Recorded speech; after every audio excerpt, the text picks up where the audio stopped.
We are live, Raymond.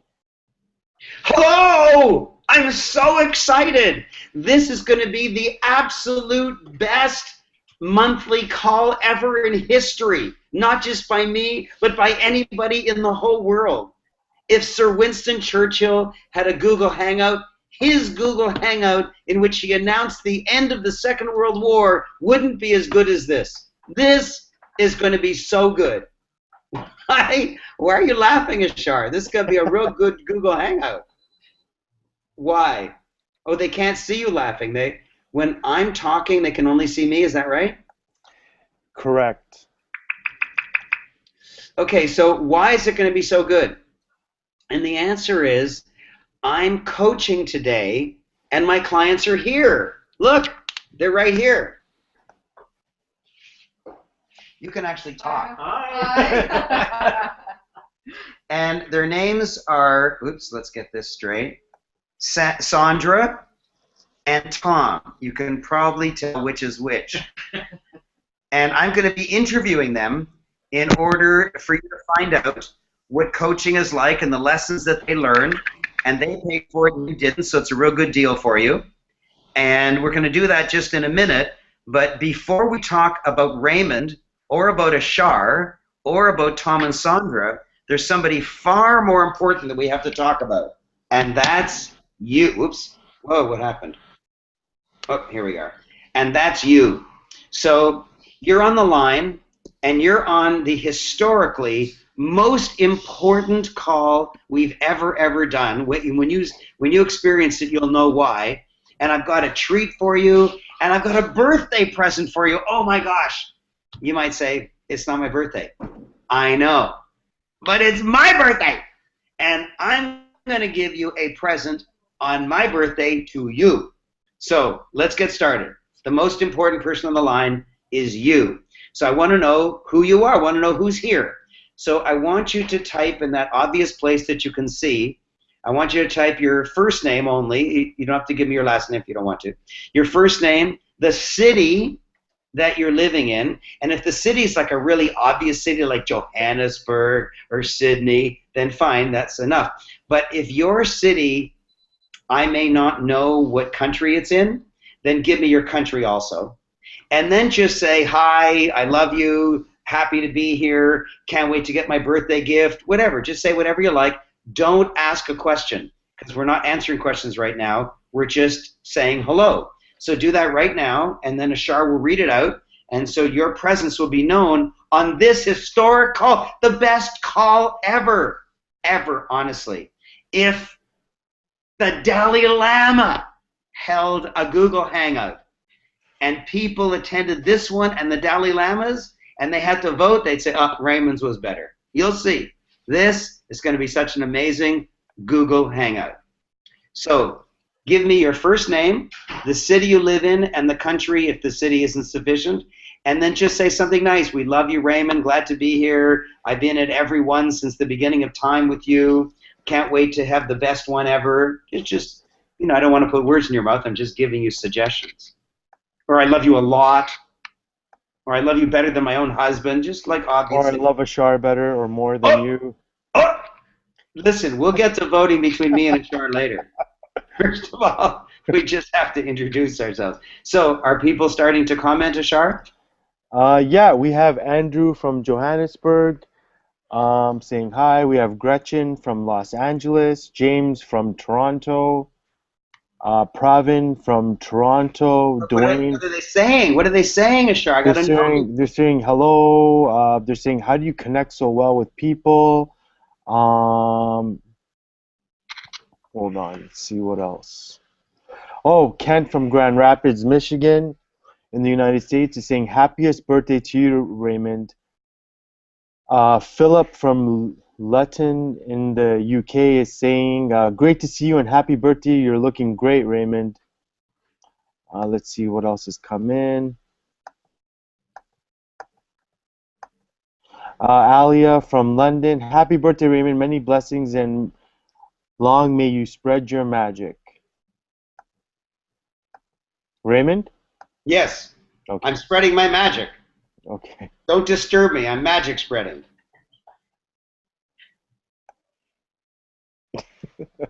I had to look at your screen real quick to see what you're actually doing. I was picking my nose. Ina from Toronto. Raymond, you are my hero. I'm happy to hear you again. I want you to help me change my life. Wow. Ina, well, listen, you're my hero, and I'm happy to change your life. I'm happy. And I'm going to do it in this Google Hangout. This could be a life-changing Google Hangout. Winston Churchill told me he wished he could give Google Hangouts as good as I do. Winston Churchill. Alina from France says, hello, Raymond. Bonjour. Pravin from Toronto says, happy birthday, Raymond. May the Lord bless you. Wow, the Lord. We're really pulling in all stops. I'd, Went right to the top. let's see. And How do I know when the picture's on me or the picture's on you? see how there's my icon and your Oh, icon? I see. I see now. Okay. Yeah.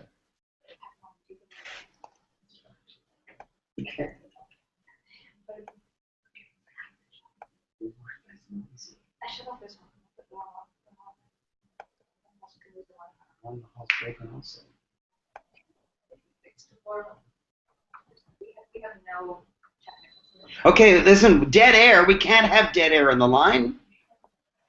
I know. Sorry. I'm just so talk, teach. Okay, so I would like to complain about something, Ashar. What's All I that? can see behind your head is an exit sign. Oh, I don't want my clients looking at an exit sign.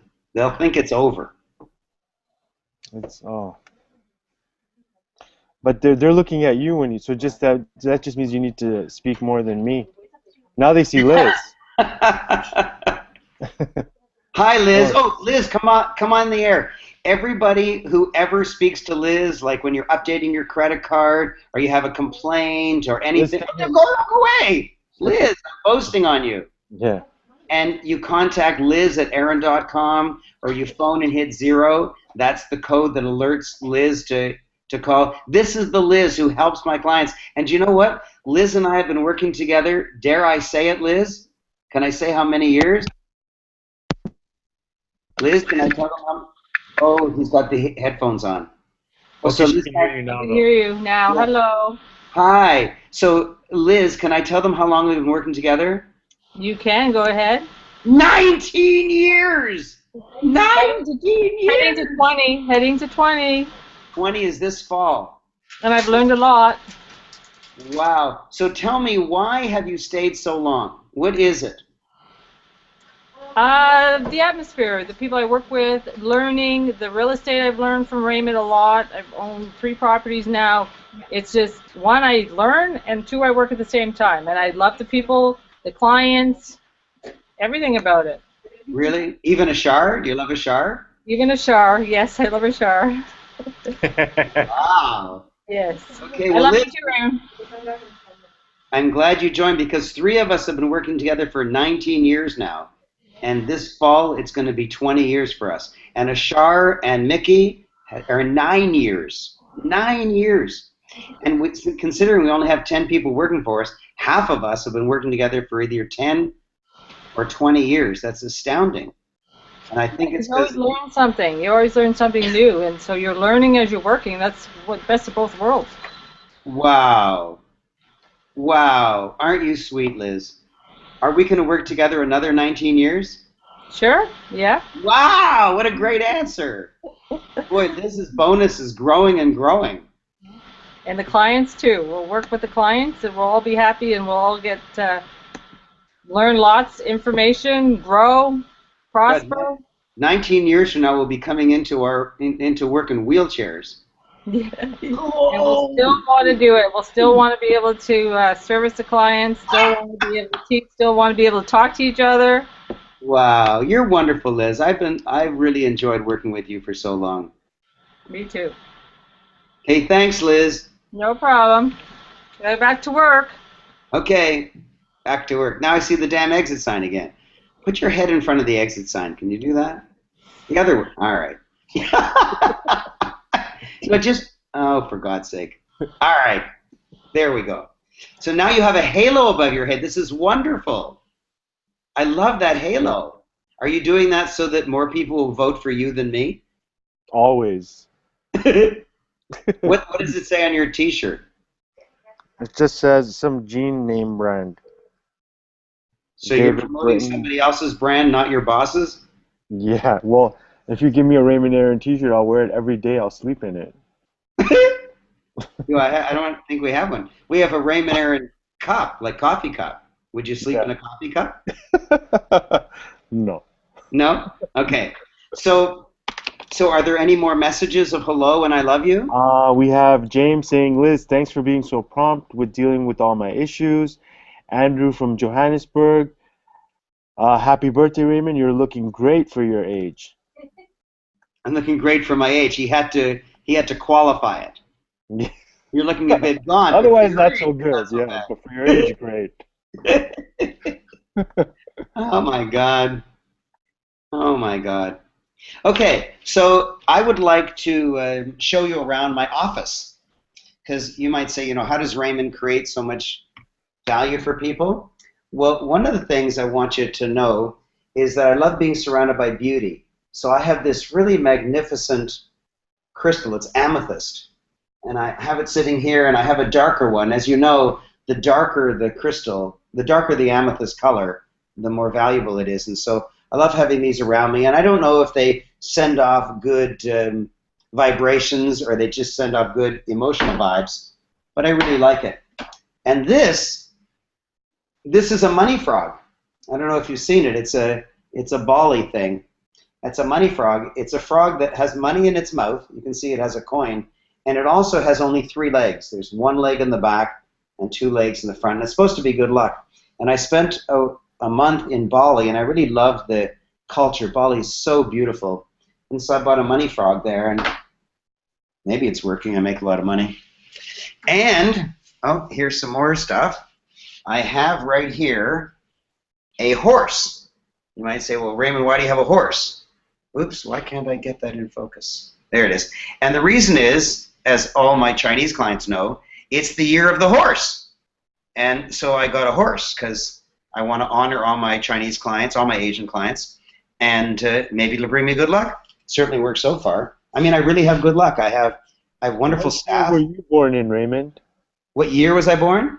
Yeah, like the year of the dragon, the year of the horse. Oh. Do you know which year? Yeah, I'm a monkey. I think I'm the year of the monkey. And actually, I'm going to ask any Asian client of mine to confirm it. I was born September 18th, 1944. 1944, and I think that's the year of the monkey. So if any Asian client could confirm, no, you're not a monkey, you're a rat or a crocodile or something. So just tell me what I am. I think I'm a monkey. And you know what else I'm going to show you? Oh my God, I rarely show this to anybody. This is an example of this is the best webinar of my whole life. And here it is. Google Hangout. And here it is. You know that I've written some books, right? So you know I wrote Chicken Soup for the Soul, 2 of those, and I wrote a For Dummies book. But what you don't know is my very first book. My very, very, very first book. I think you've seen this, Ashar, but I'm not sure. Here's my very first book. It's called PICTALK. PICTALK is an acronym for a programmed instruction course in the techniques of calculus. The guy wrote a calculus book? I did. I wrote a calculus book. Right out of school, I went back to the dean of math, and I told him he did a lousy job teaching math. And he said, I agree with you. So I wrote a math book, and he made it compulsory at the University of Toronto. And it's quite frightening to look at it. I wrote it. Can't even read it now. Anyways, I thought you'd enjoy seeing that.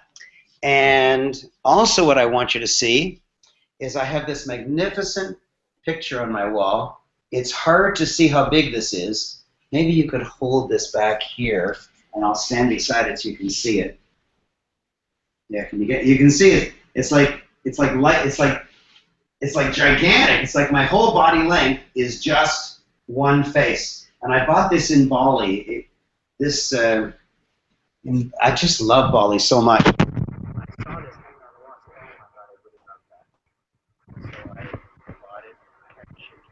Raymond, your audio's cutting out.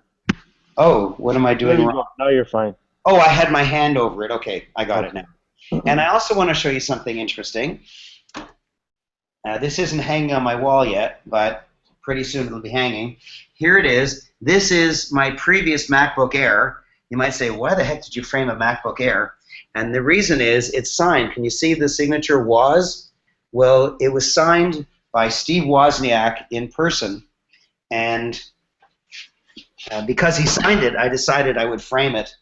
And I'm really proud of it. And here is a painting of me from many years ago. When you see it, you'll have a big laugh because I used to be a big fat guy with a mustache and a beard. And I wonder if you can recognize me in it. I'm not sure. Can you recognize me through the mustache and the beard? And there's lots of gray hair. I've got more gray hair there than now. Not true, but it looks like it's true. Anyways, I just thought you might see. Shar is laughing at me. My own employee laughs at me. So, and also, this is wonderful. I just thought You're covering the mic, Raymond. I thought that you'd like to pull the curtain back and actually come into my home. And so I want to tell you a wonderful story. My favorite math teacher in my final year of high school, my favorite math teacher, her name was Mary Shenhall. And about 20 years after I graduated from high school, 25 years, I became quite famous. My picture was all over the local papers. And I got a phone call one day.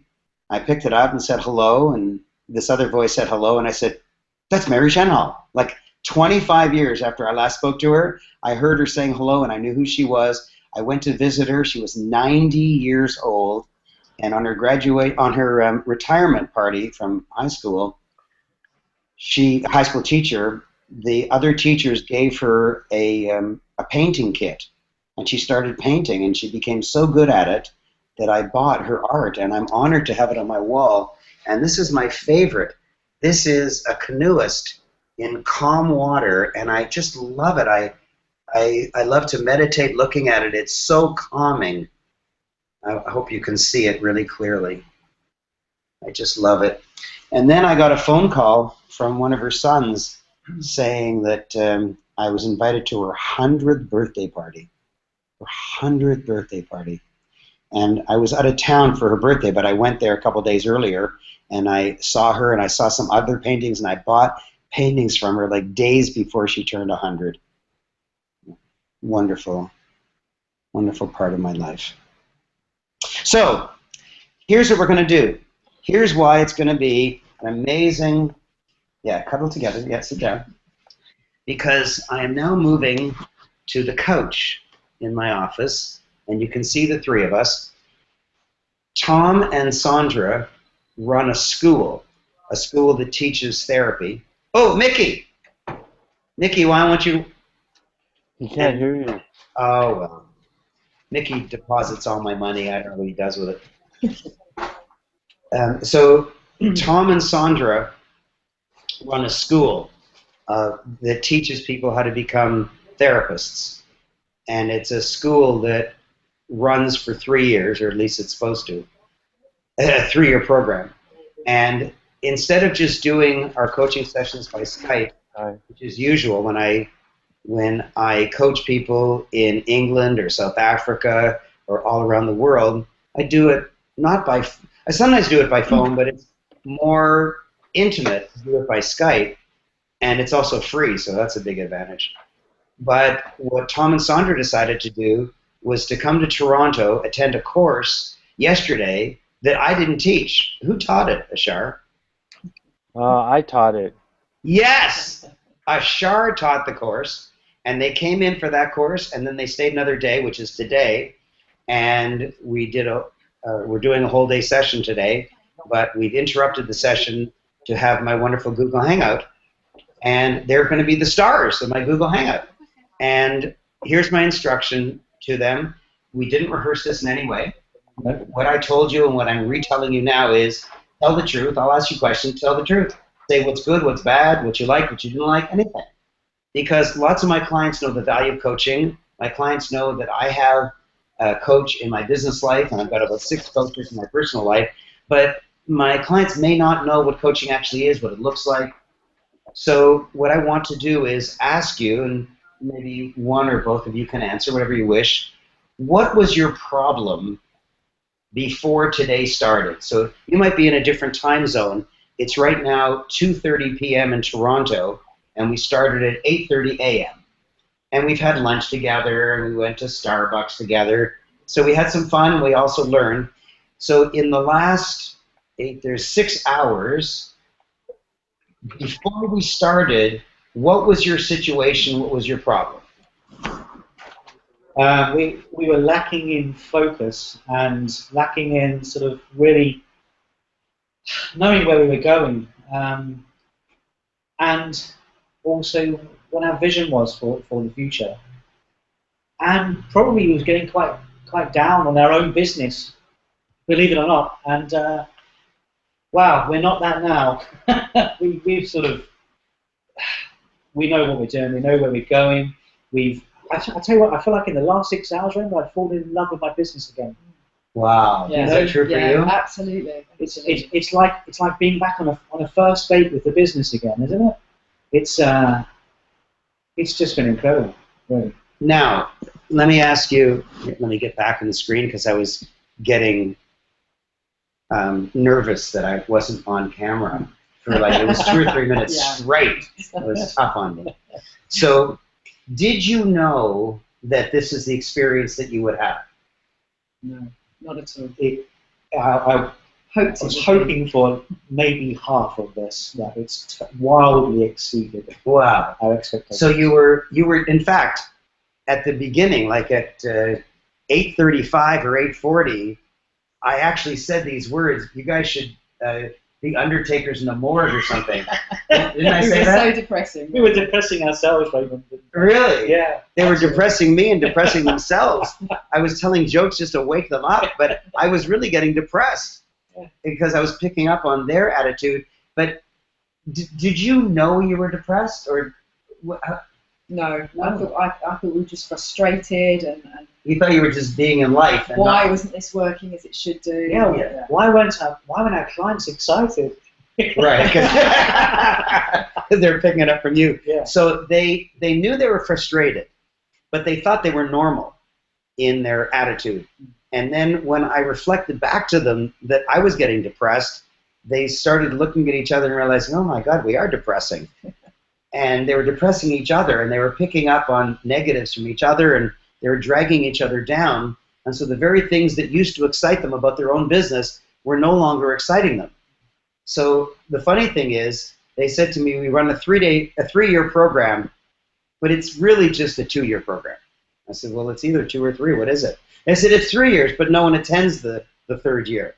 I said, why not? Well, in the 3rd year, we teach something we don't like. I said, well, no wonder nobody wants to go. You couldn't possibly be talking about it excitedly if you don't even like teaching it. And they said, well, you know, the 3rd year is about counseling, and that's all fear-based. Remember, you used that term? Yeah. And then you said bureaucracy, and you said politics, and in fact, I have a list of all the things you said. Oh, my God. Stop. It's terrible. Yeah. Don't remind No, me. I'm going to do it just so that... Please, no. Yeah, here we go. Where can I... Oh, yeah, here we go. Counseling in the United Kingdom is fear-based. We don't like those students. They don't even like their own students. Now, they like them in the 1st and 2nd year, and then they don't like them in the 3rd year. Like, it's crazy. We don't like being counselors. In the 3rd year, we teach them to be counselors. So they're actually licensed to be counselors, but they don't like doing it. So no wonder their students don't go to the 3rd year to learn how to do it. There's no need to take the 3rd year. That's their own thoughts. That's a quote. That's it. There's no need to take the 3rd year. Oh, my God, it gets worse. Politics, bureaucracy. Their competitors only give a 2-year course. Sure, stop it. Sure. So, but you see, I wrote their comments down, and when I fed their comments back to them, they started realizing. So it's not like it was a secret. It was only a secret from them. They didn't realize. And my favorite expression is, when you're in your own fog, it's foggy. And they were in their own fog. They didn't realize it. And so I started coming up with ways to dramatically increase their 1st year attendance, because to a large extent, if a student goes to first year, most of them will go to second year, and in theory they should go to third year. We have to work on that one. And so I worked on many ways, maybe 4 or 5 ways, because I can't teach them hundreds of ways because they can't implement hundreds, but they can implement 1 or 2. So if I teach 3 or 4, they'll implement 1 or 2, and then the others will be in abeyance for later. And so you have ways now to increase year 1 attendance. Absolutely. And we've also worked on a scholarship technique that allows the people in first year to be very excited about attending second year so that they don't have the fall off they currently have. And then the gigantic fall off from second year to third year is now going to be completely eliminated. So they can have more people in the first year and more people in the second year and way more people in the third year. And so right now the total number of students they have is 60, I think. And, well, I'll tell you. I mean, I'll ask you. If it takes you till the end of your fiscal year, their fiscal year ends in September, then starting in October of this year, what do you think your average number of students will be in your next full year? I can see exactly as Sandra said. I can see just in implementing what we've got from you today, at least double. Okay, so they earn well. I mean, people have to earn well to be senior enough in their thinking to want coaching. People who are just flat broke can't afford coaching and don't see the value of it because they're just working at survival mode. But Tom and Sandra are doing well financially, but they've chosen to do much better, not for any reasons of greed, but because they used to enjoy their business, they want to enjoy it again, and if they're going to run their business, they might as well make more money at it. And then they can do what they like, go on vacations, give to charity, whatever they like. And so I won't say what they earn, but think of what a relatively high-income couple might earn, and then double it. Well, that extra amount is way more than you paid for coaching. And yet some people realize it, some people don't. Mm-hmm. And if you had said to me before you enrolled into coaching, will you guarantee us to double our income? Will you guarantee that we'll get twice the value from our coaching dollar? I would say, no, I'm not going to guarantee it because it's transformational. If it was transactional, I could guarantee it. If I was running a school to teach you how to drive a car and you were 16 years old, I would say, sign up for the 12 classes. At the end of the 12th class, you'll try your test and you'll get your driver's license. That's transactional. But in transformational, you don't know. And in fact, we've got a whole day booked, except for this little break, and we've got most of the value that we're going to get already. So the rest of the day, we're just going to do a little affinity and have some fun together, because you already got it. I didn't know whether you'd get it like in the last minute, because at 8:30 in the morning, I didn't know what it would be, because that's what transformational coaching is. You don't know what it's going to be. Like, I have to pick up on their issues and then feed them back to them, and then use my genius to implement some ideas to create the higher income that they want. So do you want to talk about like the biggest thing you learned, or an idea that you're excited to implement, or the biggest thing you got? Just why don't you talk about one thing? Well, I was, as you were talking, I was just thinking of some other coaching that we've had and how different this has been. Because the other coaching we've had was about so many things we could be doing. We could do this, we could do that, it was so transactional, I just got overwhelmed and probably added to the resentment of doing the business. And did nothing of it. And did nothing. Right. But today I feel anything's possible. Yes. Everything we can implement very, very easily. Yes. And want to do it now. Yes. It's a total mindset shift just from this sort of coaching. Wow. So, thank you. Brilliant. Actually, double the income is vastly underestimated. I can see it 4 or 5 times. Really? Yeah, actually, just starting this year. Yeah. Really? Yes. Okay. So what I want to tell you about that is they have the overhead and the staffing to handle twice the number of students. So right now they have this much income and this much overhead and expenses. So they make the difference. When they get that much income, all of the extra is profit. So they might be making $1 of profit now, just to use that number, because maybe they take in $6 and there's $5 of overhead, so there's $1 of profit. But when they double the $6 to $12, it's still $5 of overhead. So $6 gives them $1 of profit. But $12 sounds like double, which is pretty damn good, but it's better than that because it's $12 minus $5 is $7 of profit. So when they double their revenue, they seven-tuple their profit. So if they used to make $1 a year, they're going to make $7 a year. So think of your income. Do you earn $50,000 a year? 7 times that would be $325,000. Do you earn $100,000? 7 times that is $750,000. That's what it means to double your income. It's huge. And they think they can increase their revenue by 3 or 4 times. Even if it's, quote, only 2 times, they're looking for a 7-fold increase in their income. In other words, they can work 1 year instead of 7 years to make the same buck. Actually, for you, the same quid. Yeah. Yes. Doing what we love again. But doing what you love. Yes. So you used to make $1 doing what you didn't particularly like and were depressed by. Now you can have a profit of $7 doing what you love. Wow. Yeah. So that's a lot of interesting stuff.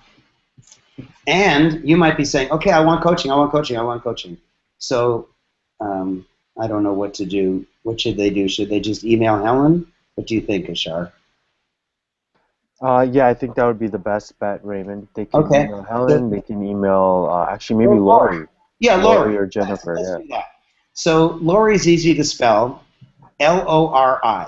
There's other ways to spell it, but if you spell it any other way, it won't get to her. So my suggestion is you spell it Lori.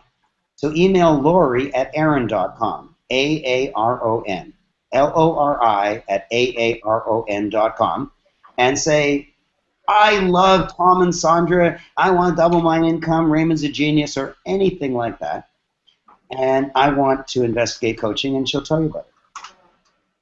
I better tell her people are going to call her. I hadn't thought of mentioning that. I'll text her during the call, Raymond. Okay, thanks. No problem. You're a nice guy, Ashar. I'm a great guy. You are. I want to talk about Ashar for a moment. Ashar, I wish that the camera could be on you when I'm talking, because I'm talking about you. But in any case, Ashar is a really sweet man, and he's got a wonderful marriage, and he's got 2 little sons. What is their age now? 3 and 9 months. 9 months! Wow. Did you have a great Father's Day a couple days I ago? had an amazing Father's Day. Wow. Really So this good. was your first Father's Day with 2 children. Right. Wow. So he's a great dad and a great husband, a very loving husband, and he's so dedicated. He works hard for me, and I'm often traveling. That means I'm in other time zones, and I sometimes need a shower on an emergency basis because he runs all of our websites. He's in charge of all our marketing, and when I need him, I really do, and he always answers my call. I mean, sometimes he sleeps, but if he's not sleeping, as long as he's up, he takes my calls, and the purpose is to help you, my dear subscribers. So, Ashar, thank you very much. I'm really honored we work together. My pleasure. Are you going to be still working with me 9 more years from now? Yeah. Yeah. When am I going to be in a wheelchair? 70! Everyone says you don't look 70. I know. No, you don't. You don't look 70 either, Ashar. So the next topic is the Q&A. And the Q&A will go for the rest of the time. And every so often I'll just tipsy doodle it over here so you can see their faces. And maybe you'll even answer one of the questions. Why not? Why not? Yeah, it doesn't always have to be that guy over there. It can also be, or it could be a shark. So this is your time to ask questions. And what I love, oh, I've got another painting behind me. Why don't we see that one? This one is wonderful. And let me get a better shot of it. This one, if you know Canadian geography, I can't get it in focus. What's going on? If you know Canadian geography at all, we have an amazing a geological formation across the northern part of Canada, and it's called the Canadian Shield. And it is a band of very, very hard igneous rock that is unique to Canada. This huge band is unique to Canada. It's called the Canadian Shield. And I was in Santa Fe, New Mexico, which is in the Guinness Book of Records for having more art galleries than any other city in the world. And it's a tiny city. Santa Fe is like really small. It's like a few 100,000 population. It's not like Paris or London, and yet it has more art galleries than any other city. Not any other city per capita. Any other city, even giant cities like Tokyo and New York, has more art galleries. So my wife and I, a few years ago, were just walking down the street, just looking in the windows of art galleries and going into the odd art gallery here and there. And I stopped and I said, "That's the Canadian Shield." She said, "Are you nuts? We're in Santa Fe, New Mexico. What do Americans know about Canada? And even Canadians don't know about the Canadian Shield. Not all of them. It's not like totally well known." I said, "That's the Canadian Shield." And she said, "How can you tell the kind of rock that is from a painting?" I said, "It's the Canadian Shield."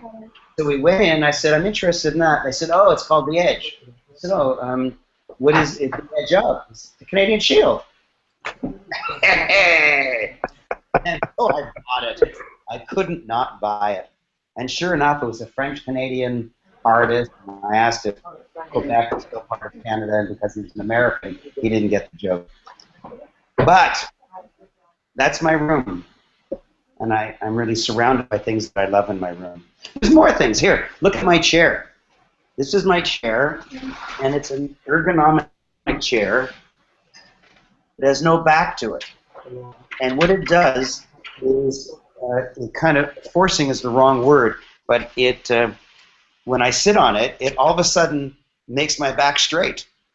Like when you're sitting on a chair that has a back, you can slouch. But in this one, you fall over if you slouch. So you have to sit up straight, so it actually improves posture with no back.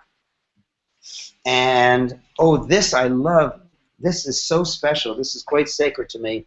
This is jeans. Can you see that? This is not life size, but it's about a third of life size, and it's jeans. And it's in a plexiglass case. And this is very, very sacred. My mom, who's now passed, was a potter, and all other potters throw vases. That means you put pottery on a wheel, and you spin the wheel, and then you make a vase, which is perfectly symmetrical. But my mom was very creative, and she didn't do that. She made a pair of jeans out of pottery, and I've loved it all my life. All my life when I grew up, I loved it, and when she passed, I said, "I want the jeans." And my sister, my only sibling, knew that I loved them, and so she immediately agreed, and it's so special to me. And I hope that you can see it through the glare. God, why can't I? Wow, this is tough. You have to be kind of an ergonomic genius to get it in focus. Now, some of you are saying, "I don't give a shit about all your art. I came to learn stuff." And other people are saying, "Oh, wow, I really appreciate that I got an insight into Raymond."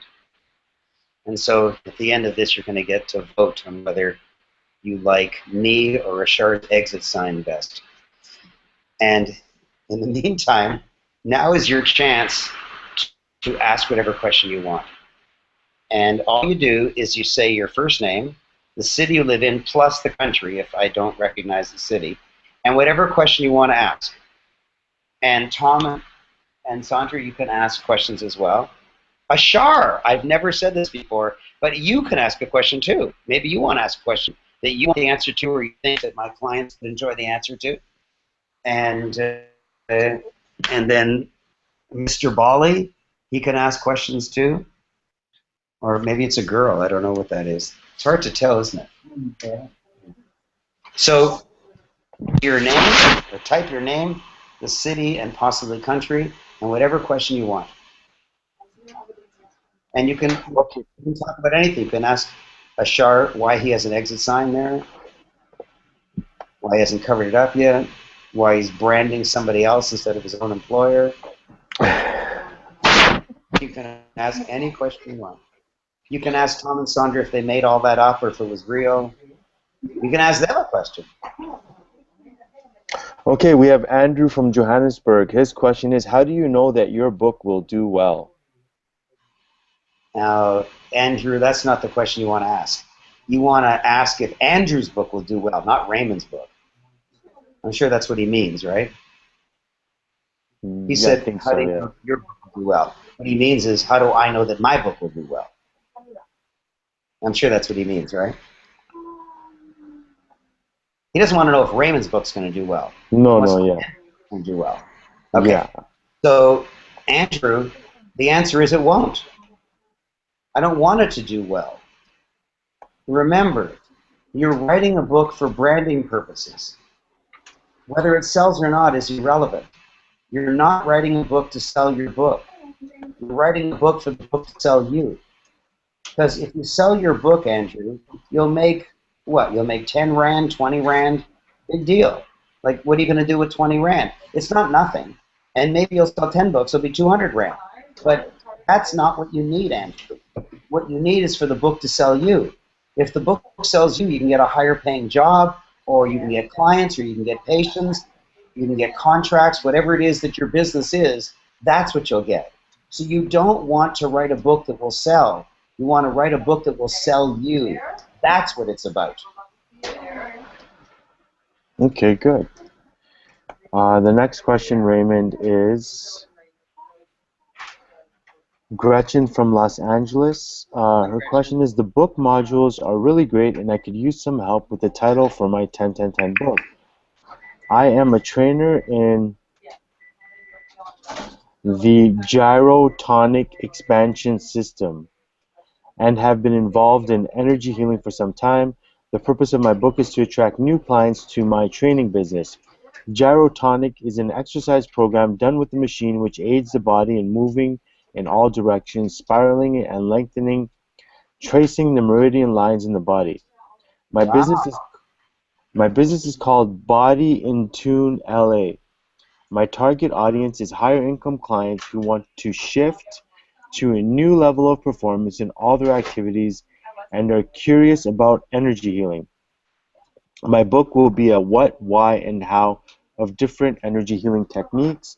I'm asked about this a lot since gyro releases stagnations and energetic congestions, moving a lot of energy through the body. Possible right brain titles are Come Alive to Life in Your Body. Ugh. Next is Come Alive to Your Body Wisdom. The next is Body Whispers. So those are the three right brain titles. And then left Enough. brain sub. Enough. Okay. Stop. Enough. Enough. I don't like any of those titles. So, Okay. what was the name of her business? Body in Tune LA. Body in Tune LA. It's got nothing to do with what she does.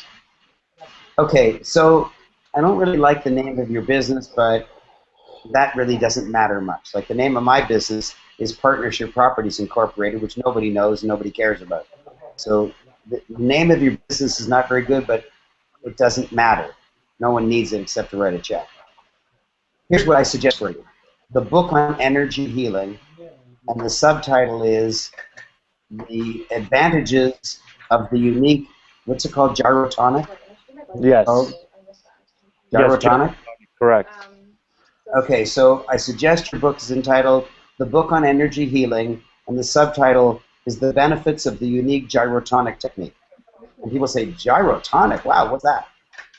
And I think you would be proud to say, I wrote the book on energy healing. You did? What's it called? The Book on Energy Healing. Wow, how do I find out about it? Well, the website is thebookonenergyhealing.com. I bet you it's available. I bet you that's available. Why don't you check it as I'm talking, Ashar? Thebookonenergyhealing.com. I think that's the best title because it's so powerful that when you tell people your name, and they say, what do you do? And you say, I wrote the book on energy healing, they'll just be amazed. You wrote the book on energy healing? Like, it's so shocking. And then the subtitle is what will grab them. So for you, I recommend that the title be powerful and the subtitle be the grabbing part. I wrote the book on energy healing, the benefits of the unique gyrotonic technique. I love that title. I think that's the best one. Is it The available? domain is available, yes. Domain is available. So here's, what is her name? It is Gretchen. Gretchen. So Gretchen, here's the deal. You've got till tomorrow morning to purchase the book on energyhealing.com. If you don't, I will buy it and sell it to you for $1,000. But I'm not going to do it right now. I'm going to do it at 9 o'clock Eastern time tomorrow morning. That's 6 a.m. your time. Gretchen, go. If you've never bought a URL before, just go to godaddy.com. GODADY.com, or any other place that you like to buy domain names if you've ever done it before. If you've never, GoDaddy is probably the biggest one. And they're all the same, and they all cost about the same. Go buy the book on energyhealing.com. That's a great title for you. Get your book out. I can't wait to host your personal book launch. Awesome. The next question is from James in Mississauga.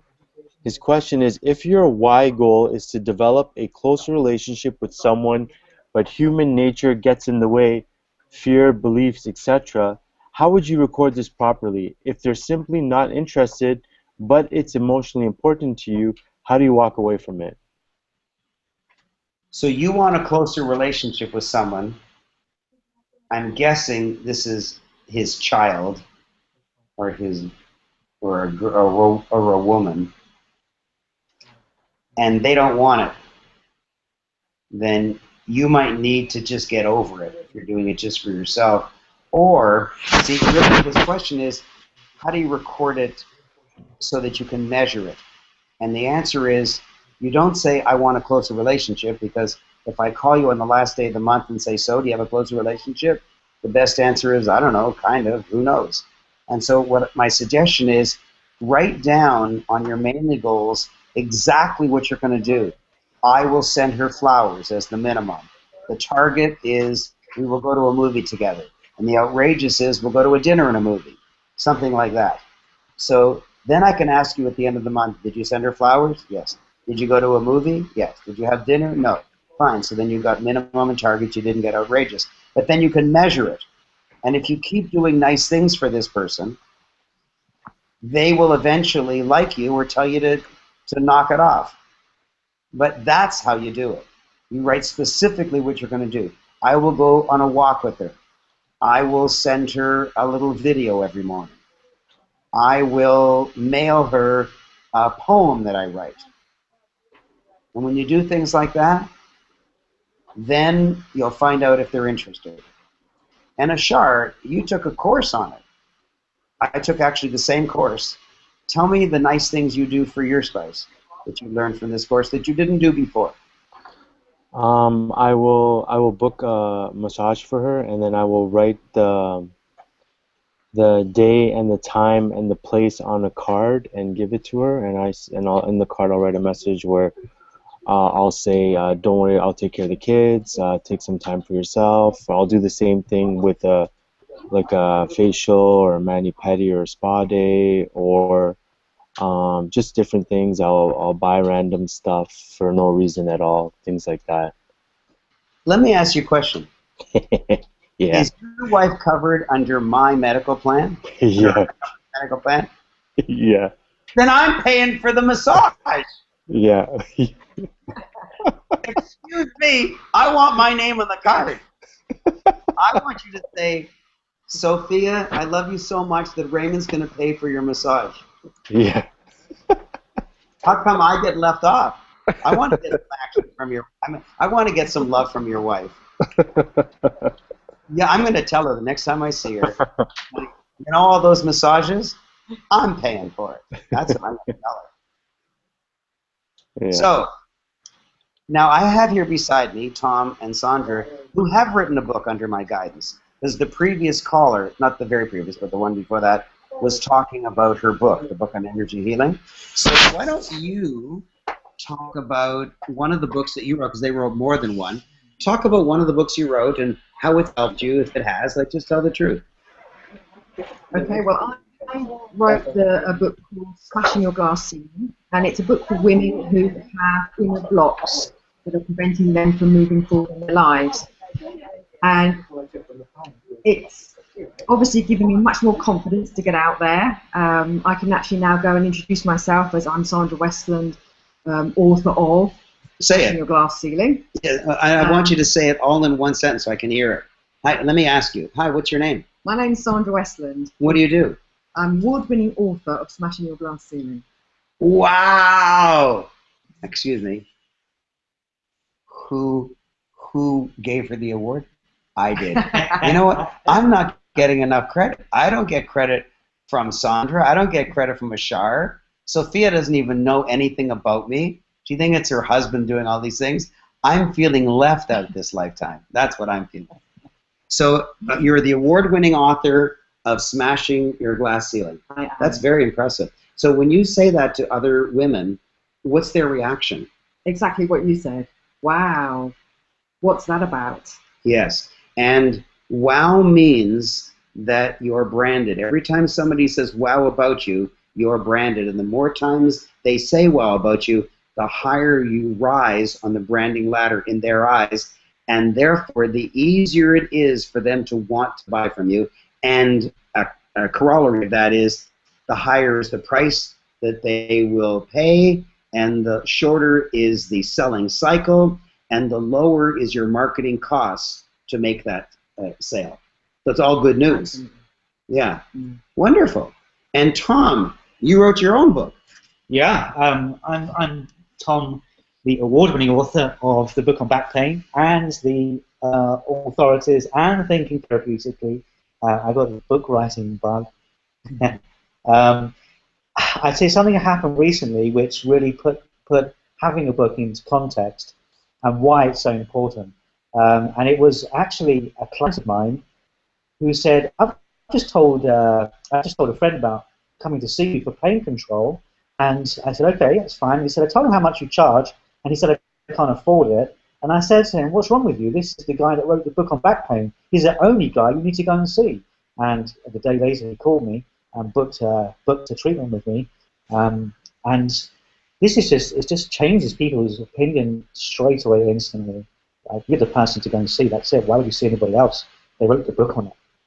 So, you know, I really enjoy having that credibility. And, you know, I just tell everybody, even if they don't want to listen, I just tell them anyway. You know, I wrote a book on back pain and the authorities and thinking therapeutically, and it's just awesome.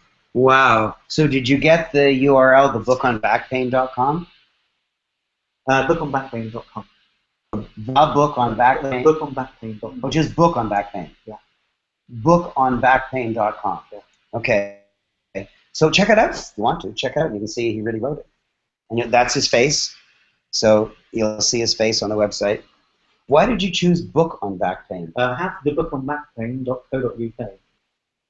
I see. But I wanted a .com name as well, so I just got And the book on back pain was gone? Yeah. Oh, that's too bad. Okay, so check out bookonbackpain.com, not the. And if you want to use then you can type thebookonbackpain.co.uk and check it out. It really works. And if you're saying, oh my gosh, I want to write a book, what would they do? They can just email Lori again.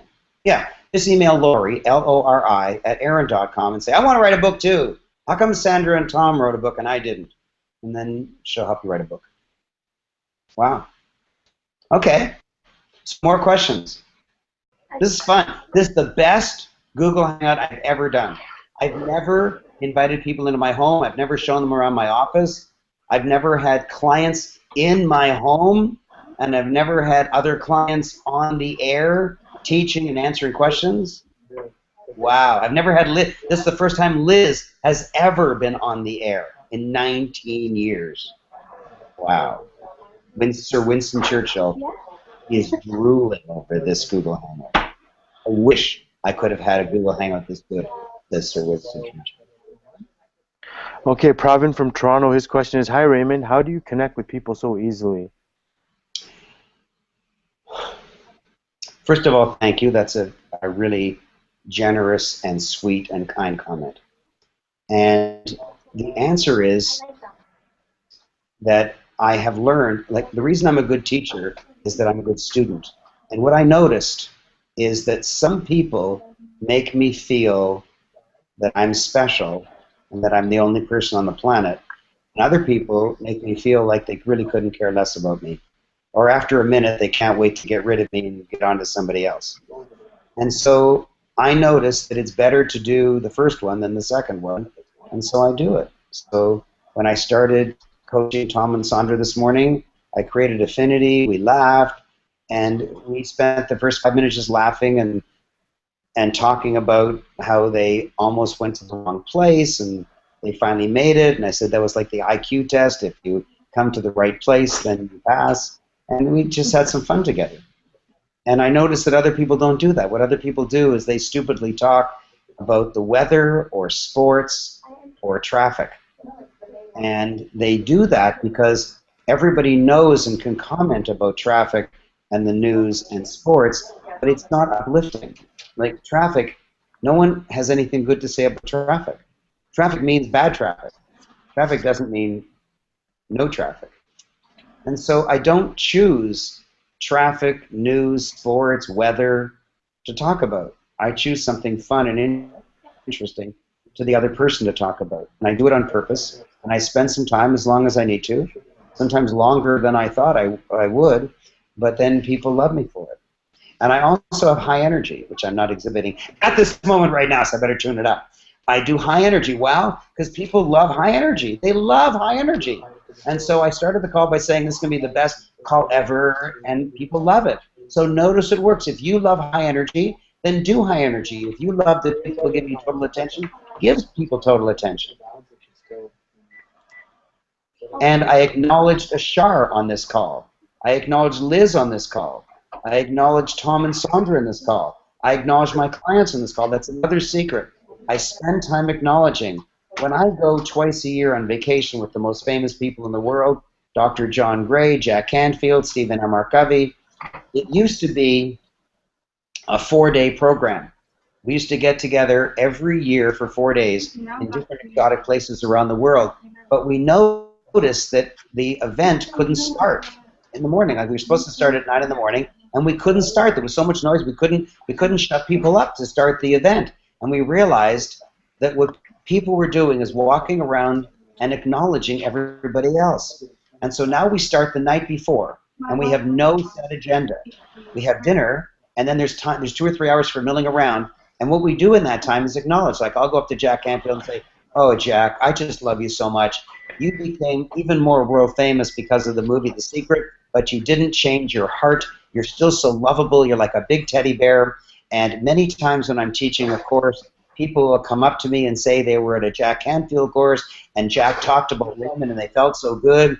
And then they feel good when I talk about Jack. And Jack says, "Well, I know that people come up to me and say that Raymond spoke about me." And so we love each other, we hug each other, and then I'll go up to other friends of mine, and they'll say how good I am, and I'll say how wonderful they are.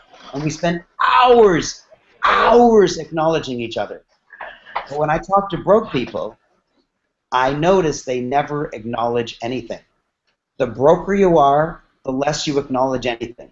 The most you ever acknowledge, if someone passes you ketchup, you say thanks. But don't acknowledge what someone does. Acknowledge who they are. I say to my wife all the time, "You brighten my life so much, I can't imagine living with anyone else. I've only known you for 7 years, but I can't even remember my life before you. You make me laugh. You fill the whole room with your love." I talk to her about who she is, not about thank you for getting the car washed yesterday. I mean, I do acknowledge her for things she does, but the sincere acknowledgements, the deep ones, are who she is, not what she does. And so to answer your question, high energy, notice what works, make people feel that they're the only one on the planet by giving them total attention, and acknowledge like crazy.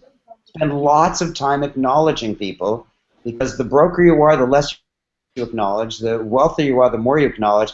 And it's not that when you're wealthy you've got time to acknowledge, it's rather that's how you got wealthy, by acknowledging the people around you. Why is Liz with me for 19 years? Because she feels good. Why does she feel good? Because I love her and I tell her I love her. And I tell her that she helps my clients, and that when I'm in South Africa, people say they love Liz. When I'm in Singapore, people tell me they love Liz. So she talks to her friends who work in an office in some small town like Keswick in Ontario, and they're known by 4 other people in Keswick, and that's it. Liz can say she's known around the world, and people tell her boss, wherever he is around the world, how wonderful Liz is. Well, she feels great. That's what acknowledgement is. That's my Okay. long answer. Okay, the next question is from Dwayne in Toronto. His question is, what is the name of Tom's school? Our college is called Contemporary College of Therapeutic Studies, but more importantly, actually, today we discovered what it is the Unity technique, the Unity advantage. We offer the Unity advantage. No one else offers the Unity advantage in the world, actually. So that's what it is. Its official name is Contemporary College, but Unity. That's right there. So, but you spoke a little too fast. So how do they? What's the name of the website? Say it slowly. It's contemporarycollege.com. Contemporarycollege.com. Right, and the full name is Contemporary College of Therapeutic Studies. Yeah. And the website is shorter, contemporarycollege.com. Yeah. It's very clever you shorten it. My friend, Dr. John Gray, his, of course, world-famous book is Men Are From Mars, Women Are From Venus, but he didn't want his email address to be Dr. John Gray at menarefrommars, womenarefromvenus.com. Oh, my God. By the time you type that, you'd forget what you wanted to email him about. And so his website is marsvenus.com. So he shortened it to make it more user-friendly. Now, somebody has just asked about your college. Maybe they're from England, or maybe they're going to fly to England and move there to attend your school. Notice the publicity did that for him. Why does he have publicity? Because he wrote a book. Why did he write a book? Because of my coaching. So through coaching and through book writing, he got onto this show. Because he's on this show, he maybe got a student. And a student is 2,500 pounds times 3 years is 7,500 pounds. In real money, that's about $15,000. So that was a joke. They're laughing. I wasn't putting them down. It was a joke. It was a joke. $15,000. Now they're just sitting here on my couch enjoying being on this little show, and they may have just made $15,000. Okay, That's cool. Well, last time we came. Yes. Last time we came and we did a short presentation on one of your stages. We actually did get somebody come over from Toronto to London to attend one of our courses.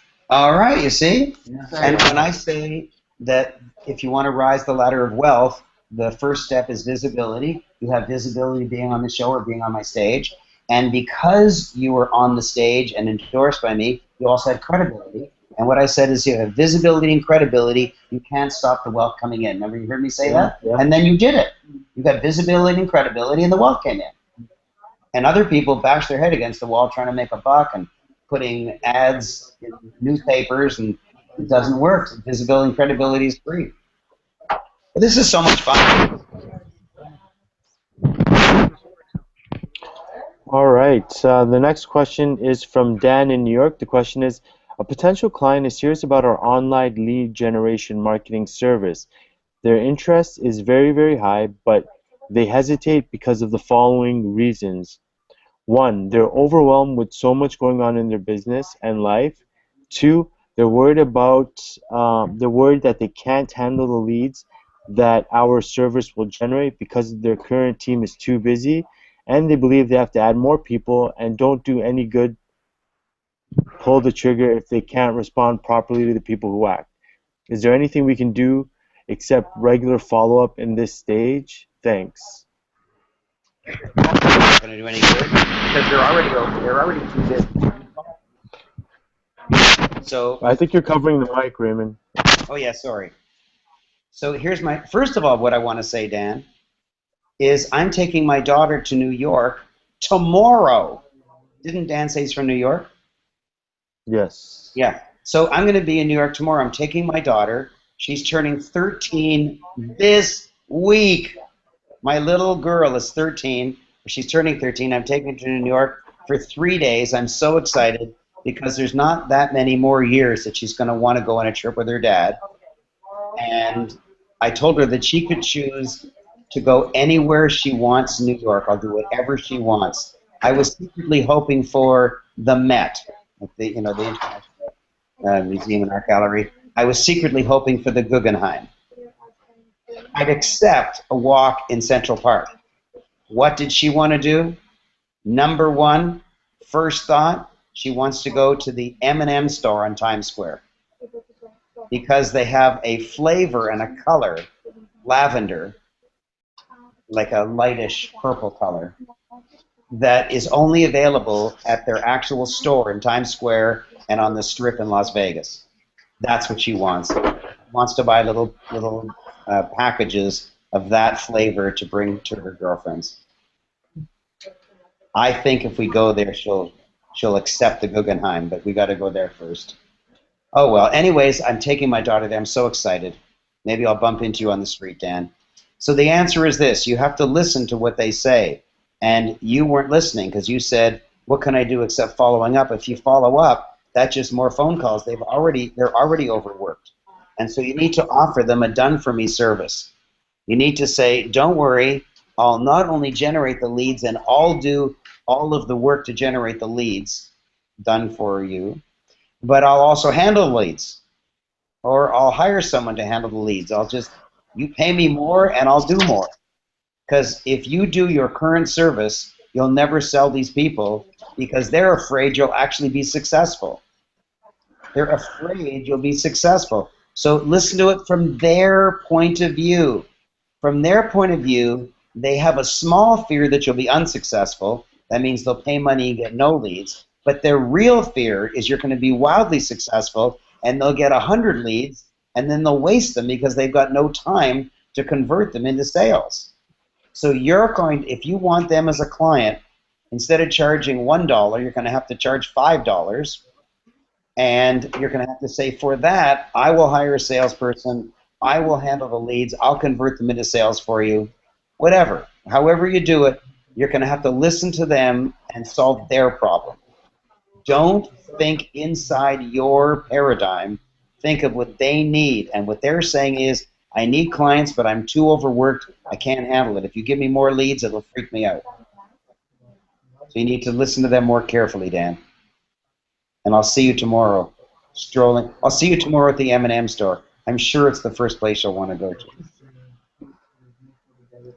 Okay, the next question is Philip in the UK. His question is, what are some of the first questions you ask your coaching clients in a coaching session? First of all, Shar, I want to know why you said that with an absolutely straight face, no smiles. You're frowning. You're turning off all my clients. They're saying to themselves, oh my God, if Shar is so sad, I better be sad too. That's better. No, I'm not frowning. So here's the first question I ask in every coaching session. How can I most help you? How can I most help you? And then I don't have a prepared second question. And the reason is I actually listen to my clients. If they start talking to me about, oh my God, I can't stand my business any longer, I'm so down, then I've got to speak to them on that topic. If they say, I can't stand my spouse, I'm facing a divorce, I feel just torn apart, and I can't concentrate on my business because of that, then I've got to talk to them over personal matters. So whatever it is that they answer, I listen to them and go down in that direction. I don't have a list. If I had a list of questions, it would mean I'd have to ignore them. So I have one question, how can I most help you? And then I listen to them and go from there. Well, maybe I don't. Maybe I just made all that up. Let's ask. They're right here. So did you feel... You're covering the mic, Raymond. Oh, that's it. This is... Okay. So I'll ask it again. So did you feel that when we started this morning that I was following my path or following your path. And if you say the right answer just to make me look good, I'm going to say, give me a specific example. So you can't just be nice. You have to actually know what you're talking about. So go ahead. That's exactly what you said, Raymond. And specifically, tell me specifically how it went, because they want to know the truth. well, you said, how can I most help you? And we said to you, well, we need to find some plan. We need a plan. We need some focus. We need to we've got this other program that we want to run. And actually, what we didn't realize, that all the answers that we were really looking for were already in front of us. And because we told you really what we were struggling with, and you listened, that's what we worked on. And we wouldn't have got the answers we've got had you had anything else to add. Right. I actually wrote them down, and when I just read them to you a half an hour ago, you didn't want to hear them. They're so depressing. Yeah, so the proof that I listened is I actually wrote them down. And I said, okay, Raymond, you got 1 day to get rid of all this crap, and it actually took about an hour. And anytime I kept referring to your previous negative attitude, you said, stop, Raymond, why are we going back there? Like I'd not only cured you, you couldn't even believe that you used to be there. Yeah, good. Does it always work that fast? Maybe someone will ask that, maybe they won't. Yes. Doesn't anyone want to know about my birthday? Maybe they don't. I just got invited to Bob Proctor. Do you know Bob Proctor? Yeah, he's the father of the entire personal growth industry. I just got invited to Bob Proctor's 80th birthday next month.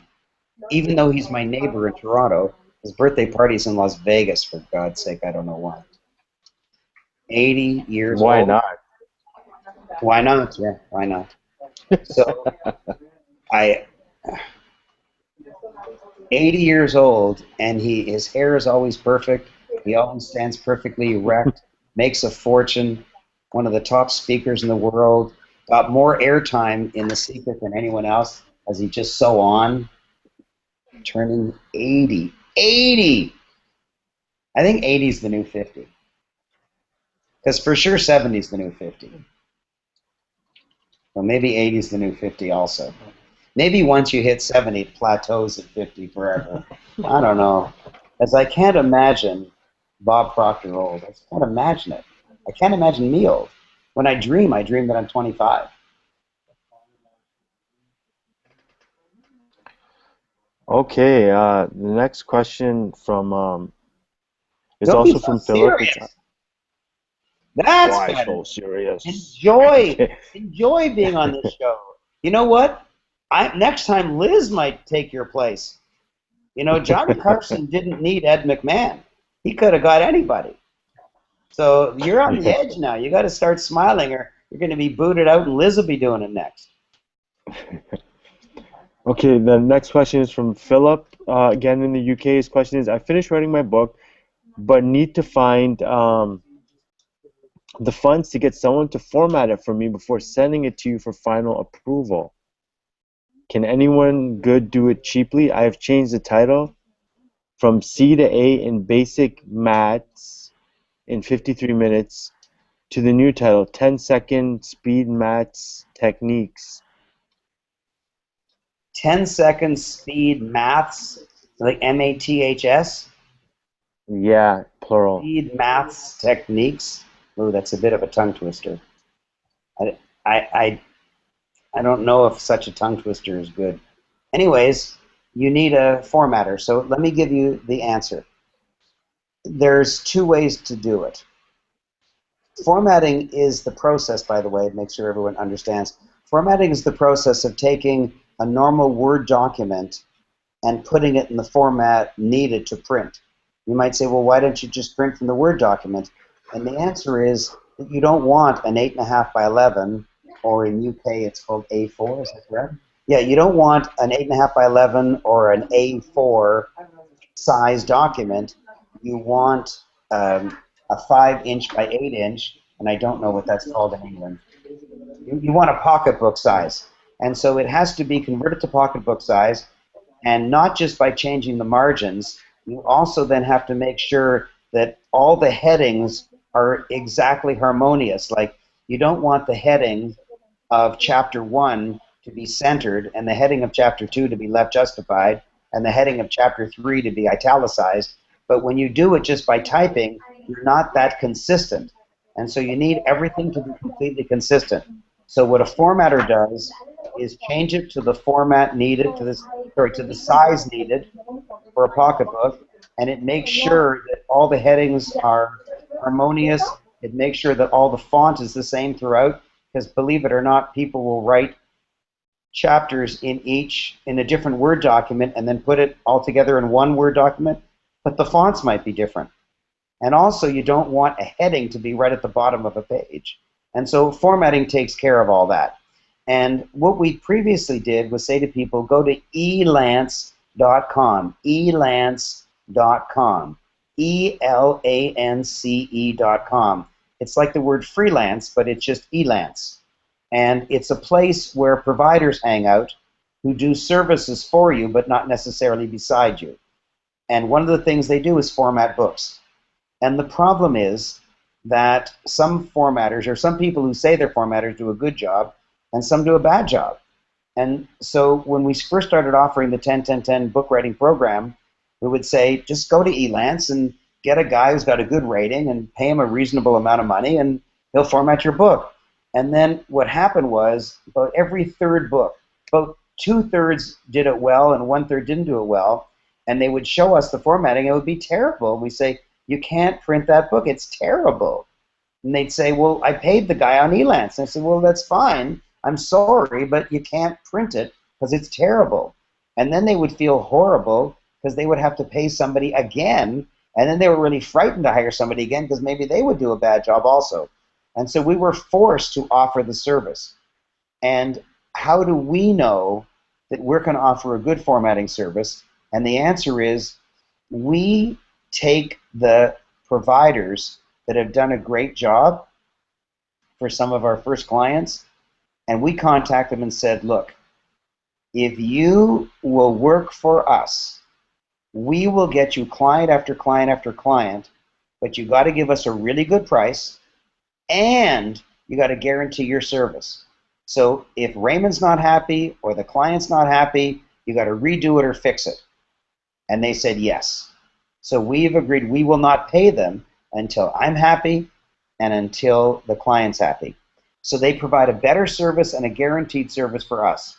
So if you want to go to Elance, please do it, because I didn't really want to be in the business of formatting books, but I did it as a service out of necessity to my clients to make sure they were going to be happy. So if you want to go to Elance, please go to Elance. If you want a guaranteed service for roughly the same price, sometimes a lower price, then you can use our internal formatter, and for that you simply email Lori again, Lori at Aaron.com. Email Lori at Aaron.com, and she'll tell you the investment required to format. It's probably roughly the same as what you'd get on Elance, but through us it's guaranteed, and that's our best decision.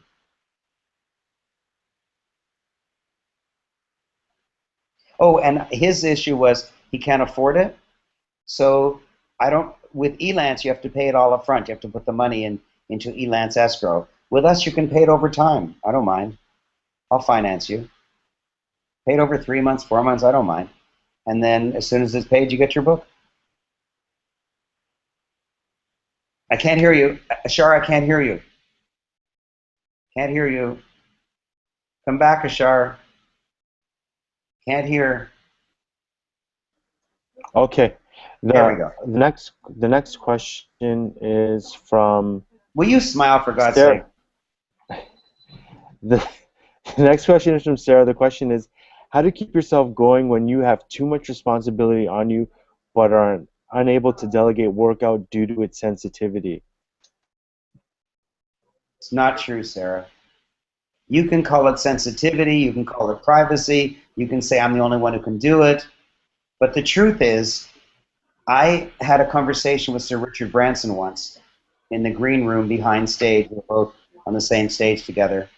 And I said, So Richard, how come I can only run 40 businesses and you can run 400? How come? And he said, because I made a decision not to work in any business. I don't work in any one of my businesses. I just own them. I don't fly the airplanes in Virgin Atlantic. I don't sell the music in Virgin Records. I'm not the DJ in Virgin Radio. I've decided to be the owner of the businesses and not work in any business. So when you say it's too sensitive, I'm the only one, no one else can do it as well as I can, you're just creating your own box and then living within it and then suffering the problems within it. As soon as you get creative, there's all kinds of ways that you cannot currently see. All kinds of ways that are completely legal and don't violate any privacy or sensitivity that allow you to handle many more clients and to do a far better job. And I know what you're going to say. You're going to say, no, we have rules in our organization and there's sensitivity issues and our clients won't let us do blah, blah, blah. I know it. I know what you're going to say, and I know how real it feels to you. I do know that. But you give me a little time with you, a little coaching time, for example, one-on-one, which I don't want to do over the air here because there's other people involved and I want to respect your sensitivity. You want to do some one-on-one coaching, I can blast you through that, and you'll be able to handle many more clients and make far more money, and you'll laugh at your previous paradigm that you put yourself in, saying, we can't do this, and we're not allowed to do that, and the government says no, and all that stuff. You'll be able to crash through it, just like my friends Tom and Sandra were able to do this morning. Okay, the next question is from Philip. He's just reiterating his title. He said, by the way, the new main title is 10-second speed maths techniques. The subtitle is The Guaranteed Path to Competence and Enjoyment in Maths. Okay? Okay? Good. Thank you. The next question is from Ina in Toronto. Her question is, I'm an inspirational poetry author. My book will be about my personal experience with anxiety. My life has been changed because of this. How do I make this topic interesting? It is my personal experience. Thank you. She's a poet, and yes. She's written a book on her experiences in life, yes. And she wants to know how to make it exciting. And this is Ina, is that her name? Yes. Ina, just saying you're a poet is wildly interesting. I can't imagine that a poet would be anything but fascinating. There are no boring poets. You can't be boring and be a poet. Like when you answer the question, when you heard that she was a poet, what was your experience when she said, "How do I make my book interesting?" It was I was interested already. Yes. Just the word poet, my ears were instantly there. Right. Like I just wanted to hear what she had to say. I mean, how many poets do you know? None. None. Maybe one, possibly, I think. And then when she said they're about my life, I was like, wow, I want to know more. Yeah. So I don't know what your problem is, but there are not that many poets. It's like if someone said they're a poet or someone said they were an astronaut, I'd have the same reaction. I'd say, wow, like poet? Like she makes her living as a poet? Or even that she writes poetry? Like, wow. So I think you're asking the wrong question because already just like you don't have the word poet in your title or subtitle. Like why not have in your title some? Now I'm not giving you a good title because I don't know you well enough and I haven't worked with you, but why not something like A Poet's Experience of Life, like the autobiography of a poet, or how a poet views life. Like, my gosh, put the word poet in your title because that's mind-blowing. I mean it. Even a shar is smiling. What's the next one? Sophia's book was called Poetic Moments. Oh, that's right. Oh my God. I enrolled a shar, my own employee, a shar, into my own 10-10-10 program.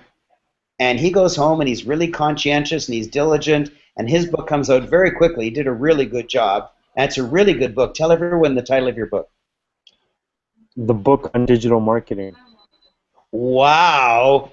Is that a wow? Wow. The book on digital marketing? That's huge. So how can they get a copy of it? They can get it on Amazon.com.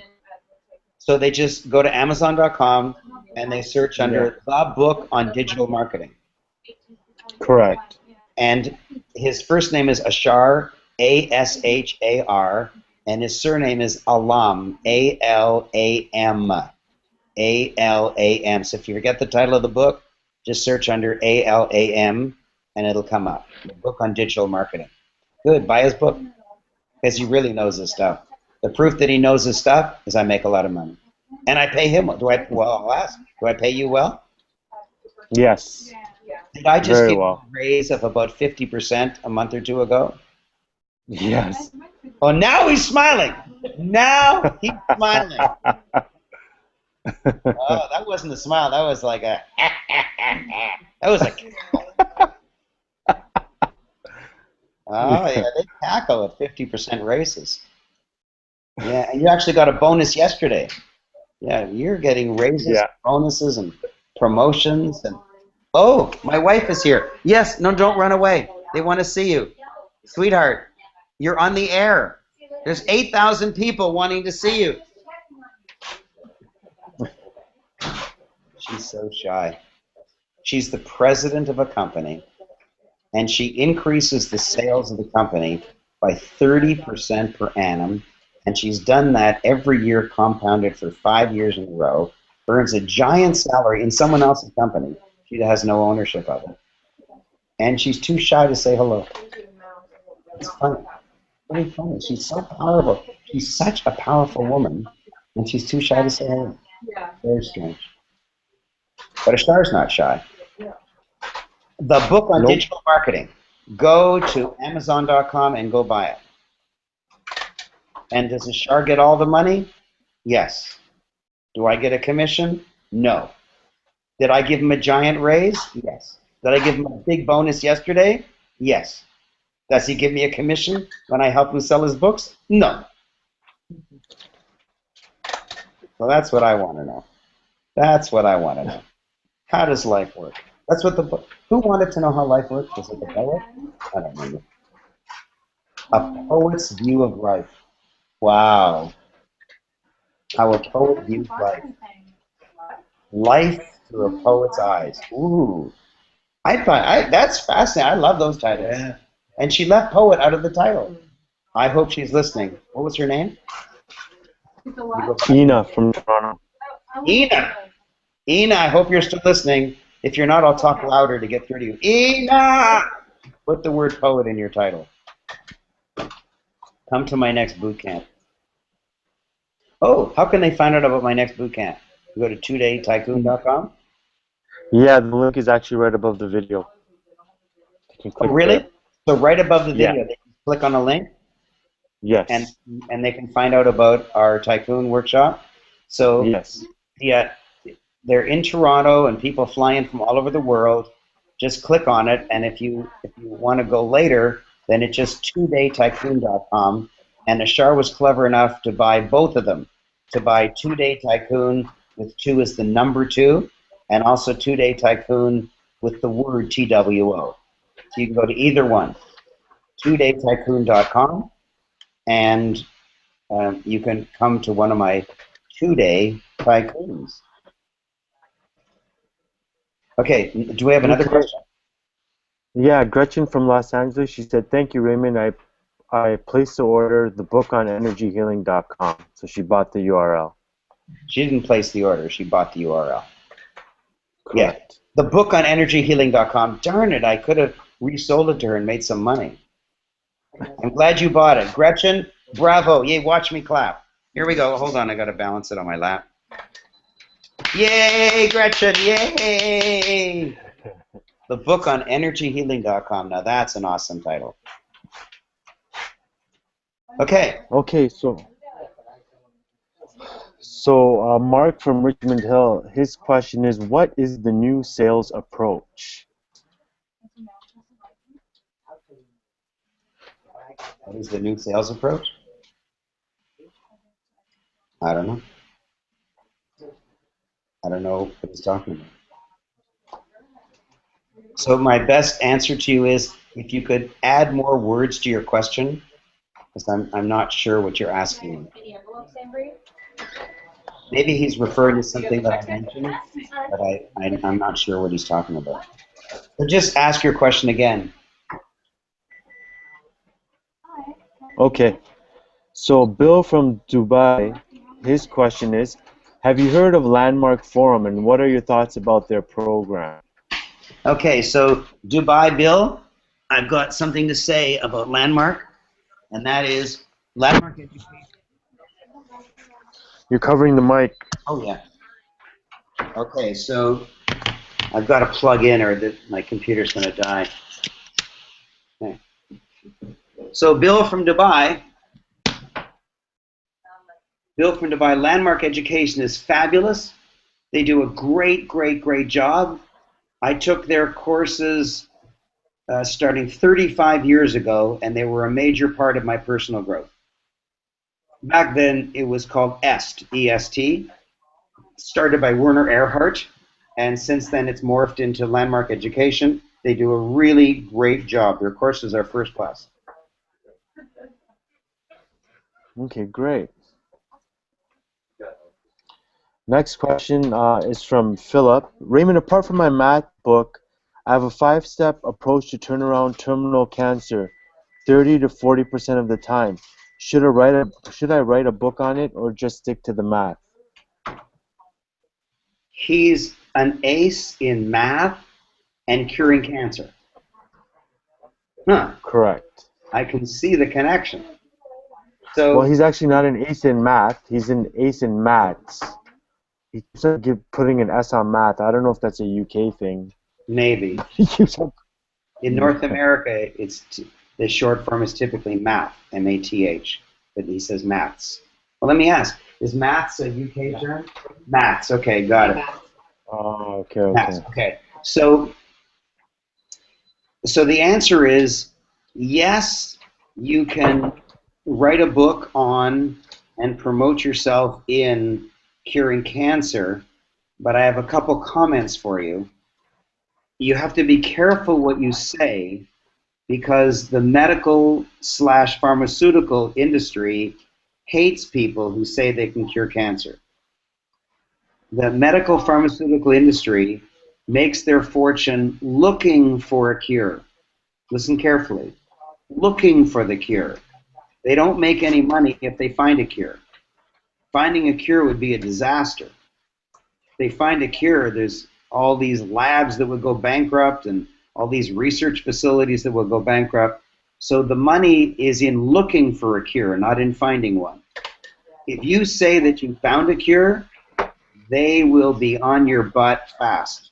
And they have a lot of power, and they're fear-based. So if they choose to sue you, they could crush you.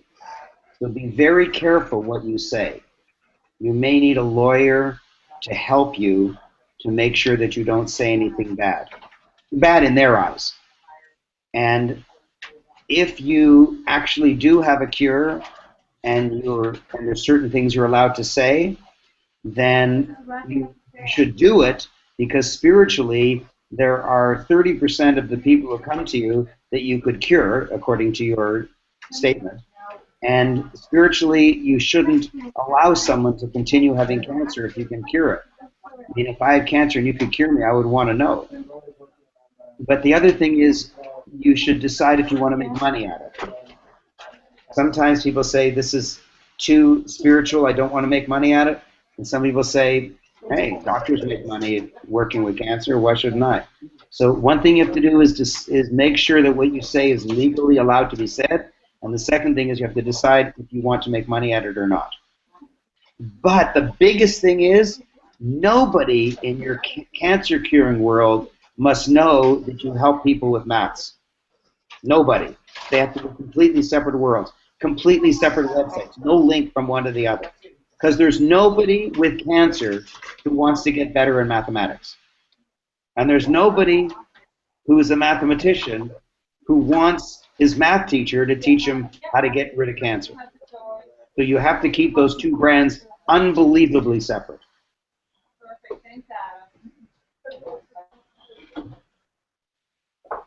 You have another Okay. question? Yep. The next question is from Deb in Los Angeles. Her question is how do I manage my anxiety over presentation / workshop for my future book? Oh, I see. Your question is, when I write my book, people are going to say, come on my stage and talk about what you know. And I'm going to be anxious about it.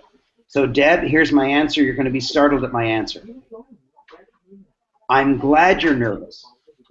When I teach people how to be great speakers on stage, I say to them, are you frightened about being on stage? If they say no, I say, that's terrible. You must be frightened. If you're not frightened, you're going to be boring. Now, I've given over 5,000 speeches, so I'm not frightened at all. And so what I do is I pace back and forth at the back of the room. I pace and pace and pace till I work up my blood pressure and work up my heartbeat so that I can be excited. I never, ever want to be happy and calm, because then I'll be boring. So the more frightened you are, the better. Don't ever lose that. Stay frightened. Then you'll be a fascinating speaker. Okay, perfect. The next question is from Sarah in Brampton. Her question is the sensitivity issue is with the poor state of affairs in the bit. So she's referring to she had mentioned she can't. Okay, cool. So the sensitivity issue is with the poor state of affairs in the business. It cannot be revealed to others in the industry, nor to employees due to gossip. Plus, I have 2 men in the family that do not acknowledge anything other than themselves. So it is all left on me. This is not my dream. I'm trying to get out of it, but have so much to do. Oh, she's running a family business. Mm-hmm. And she feels she can't get out of the family business. Yes. I see. So it's not a client issue. Okay. So she's built herself her own grave. Okay. Enjoy your grave. You built yourself a grave. You hate being in it. And you've decided you're going to stay in it forever. So stay there. Or get out of it. The way you get out of it is to say, I quit. Oh, no, I can't because my brothers and my dad. Oh, I can't. You've got all the reasons why you can't. So if you can't, then stay in your grave. And if you can, then get out of your grave. And if you need help getting out of your grave, then email Lori, Lori, at aaron.com and say, I need Raymond's help. And she'll talk to you about it. But right now, you created the grave. It's only you that's created the grave. And I don't mean a box. I mean a grave. I mean a casket. You're at a place you hate. No one cares that you're there, but you think you have to be there. So stay in your casket or get out of it. And I can help you if you don't know how to do it on your own.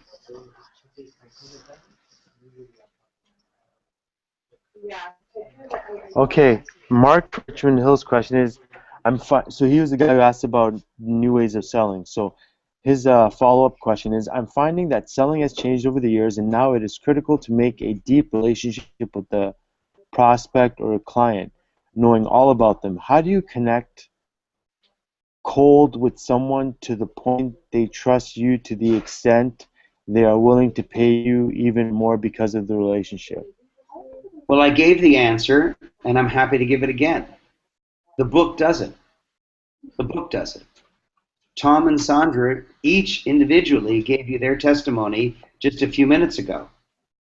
Sandra says, I'm the award-winning author of the book Crashing the Glass Ceiling. Is that what it's called? Smashing the Glass Ceiling. And it's about women doing well as entrepreneurs. And Tom's book is the book on back pain, the book on back pain. And he already gave you the example that a client of his, let's call him Bill, was talking to somebody else, and Bill said, you got back pain? You got to see Tom. And the guy said, it costs too much money. And Bill said, are you kidding? The guy wrote the book on back pain. You got to go see him. Who else would you go see? And he immediately called Tom and booked his appointment. So if you want to sell really well, if you want to immediately create that distinction and that branding, you simply write a book. And the book will give you so much distinction that people want to buy from you. And they'll want to pay way more than they would pay anyone else. When someone says to me, what's your name? Raymond. What do you do? I am the author of Double Your Income, Doing What You Love. They say, really? And in fact, I went to see a doctor, Dr. Vlavchek, just about a week ago. And as he was filling out some forms, he says, by the way, what do you do? I said, I help you double your income doing what you love. He stopped writing and looked at me and said, what? He said, I help you double your income doing what you love. Do you mean working longer hours? Because he's a doctor, so that's all he could think of. I said, no, that's the dumb way. And he said, well, do you have a book on it? I said, yeah, of course. Double your income doing what you love. No kidding. Like, he thought he was going to trick me by saying, do you have a book on it? I said, of course, double your income doing what you love. He said, what? That's amazing. And so I invited him to my next tycoon in Toronto, and he's all excited to come. It's because of the book. I didn't get him to come. The book got him to come. It's the book. It's always the book. I was taking a ride to the airport to go to Vancouver a few days ago, and the taxi driver said, what do you do? And I said, I help you double your income doing what you love. The guy says, how do I find out more? I said, come to my course. My taxi driver and my new doctor are both coming to my next course. You might say, well, why are you so excited about taxi driver? I'm not excited about the taxi driver. I'm not excited about the doctor. I'm excited that every person I say, I wrote the book, Double Your Income Doing What You Love, they say, oh my God, how do I find out more? It's the book, the book, the book, the book, the book, the book, the book. It's the book. Did I mention it's the book?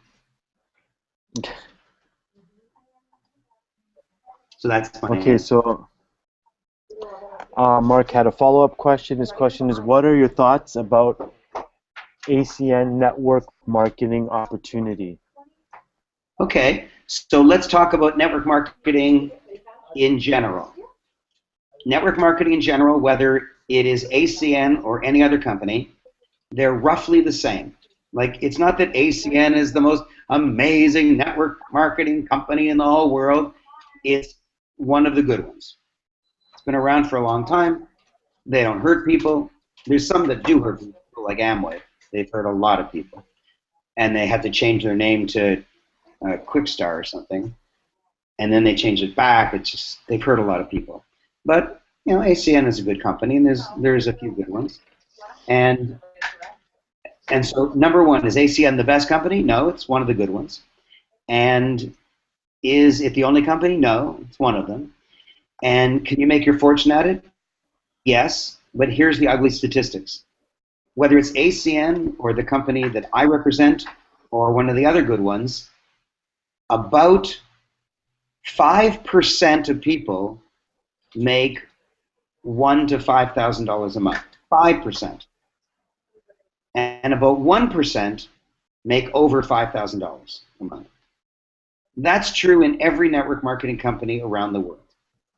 And they'll say it's not true. I saw a guy that makes $1 million a day, and he waved around his check. And there's always these ugly stories that circulate that may or may not be true.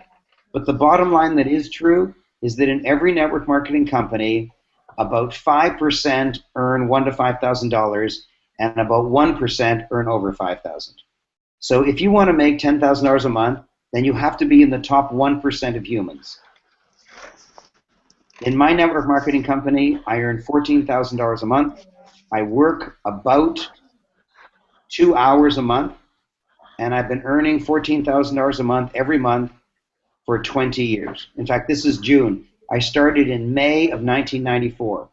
So this is now my first month into my 20th year.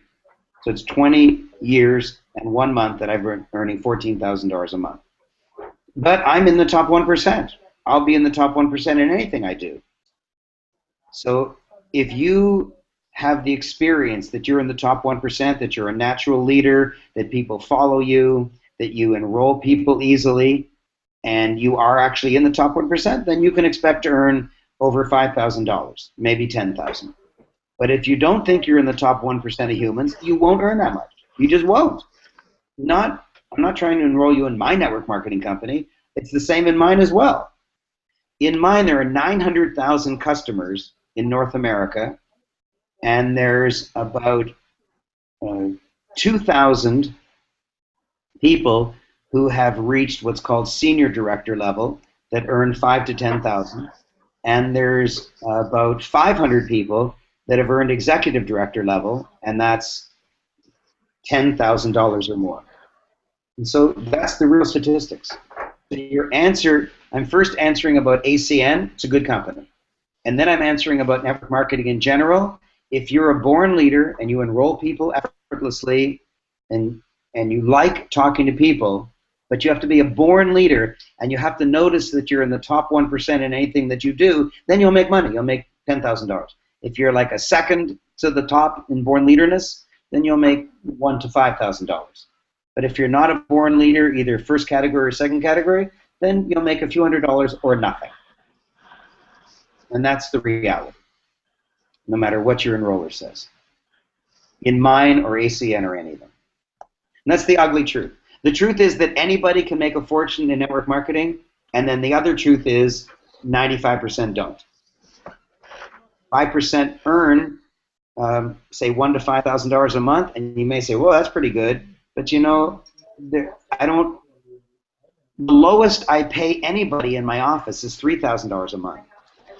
So if all you want is $1,000 to $5,000, hell, just get a low-paying job, and you'll earn that much. Anyways, that's my comment on network marketing.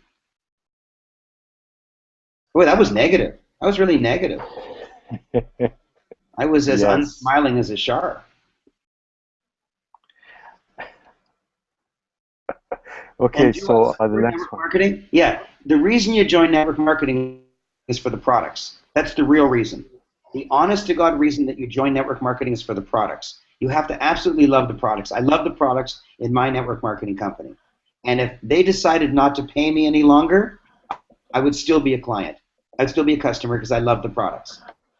And when you love the products on your own, you'll want to tell people about it. And if you tell enough people and they enroll, and those people you enroll tell enough people, you'll make a buck. That's the reality. But join it because you love the products, not because you want to make money. Because if you just want to make money, you don't really love the products, it's not going to work. Okay, I promise I won't be so negative.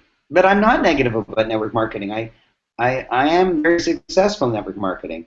I guess I'm just upset that so many people get into it thinking they're going to make their fortune, and then they get disappointed when they earn nothing. So I don't want you to get disappointed. I love you. I want you to be happy. Happier than a shark. It's not smiling enough in this call. Tom and Barbara are smiling more than you. Liz is smiling more than you. You're not smiling right now. I'm not. I know. I've been so negative. I gotta correct this. Oy, oy, oy. Okay. Ask me a question I can be happy about. That was the last question. Oh, wow. Okay. What is it? That was it. The network marketing one. Ready. Okay. Oh, actually, hold on. Yeah, that was it. Okay. So let me just double check real quick.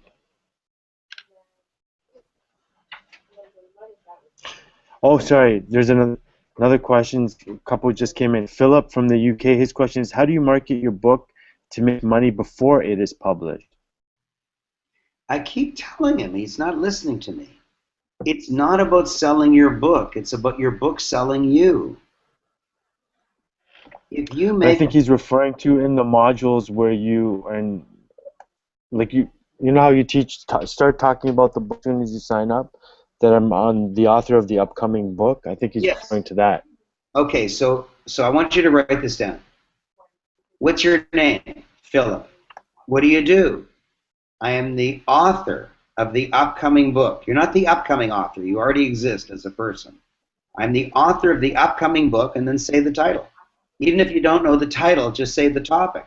I'm the author of the upcoming book on nutritional products. I'm the author of the upcoming book on low price, long distance. Whatever, just say what it's about. And immediately people will be blown away before your book is out. You'll start making money before your book is out. But it's not about pre-selling your book, it's about your book selling you, even if you don't have it yet. So you know what I want to do to finish this nicely? Ashar, yeah. Oh, you know what I want to do? I want to tell people about my birthday party. Can I do that now, Ashar? Yeah, we have one last question from Barbara in Durban. Her question is, what was the name of the company you said that hurts people? I don't want to get sued. But Yeah. it's called, I don't know if I should have said that. It's called Amway, A-M-W-A-Y. Amway has hurt a lot of people. They've hurt so many people in North America that they fled North America. And then they hurt so many people in Europe, they fled Europe. It's a company that appears to not care how many people they hurt. They talk so much about how valuable their education and their personal growth that people buy products from them every month, travel all over the world to attend the conferences, and they get all so excited about their personal growth or what they think personal growth is that they finally, after 5 years, realize they spent a fortune, earned almost nothing, and they've got hurt. Got hurt. Like the president of my network marketing company says, we are opening Hong Kong, we're opening Singapore, we're opening Australia. And then he says, and if you don't know anyone there, don't go. Whereas in Amway, they typically say, we're opening Germany, get over there, book a flight, the whole market's available. And they hurt people because someone will go to Germany and they'll spend a week or a month there and they'll spend a lot of money and they won't enroll anybody. Anyways, I don't want to talk, boy, I'm talking negative. What's going on here? So, you know what I want to do? I want to tell people about my birthday party. Yeah. Okay, so I'm holding a birthday party. My birthday's in September, and I will be exactly 70 years old. 70 years old. I was a little baby in September, a newborn baby in September 1944. Whoa! 1944. And I'm turning 70, and I look 50. I probably look 25. And I'm holding a giant gala birthday party, and I'm going to have a giant cake because you need a giant cake for 70 candles. And I'm going to I've already invited some of the most famous speakers in the entire world. The one that I've already got under contract, that means he's already signed his contract, is Bob Proctor. Bob Proctor is probably the most famous motivational speaker and life-changing, transformational leader in the world. And he's coming, and lots and lots of my world-famous friends are coming. And we're going to have an educational experience like nothing ever before because all my super world-famous friends are going to be teaching the best material they've got. So it's going to be 3 solid days of fun, education, learning, and the celebrity of having world-famous people around you. It's going to be so much fun. That's Wendy in the background, and she's the director of all my events, and she is enrolling as many world-famous people as she and I can get through to in order to have this biggest fun celebration that I've ever offered. And it's a 3-day event, Friday, Saturday, Sunday, and it's September 12, 13, 14. September 12, 13, 14.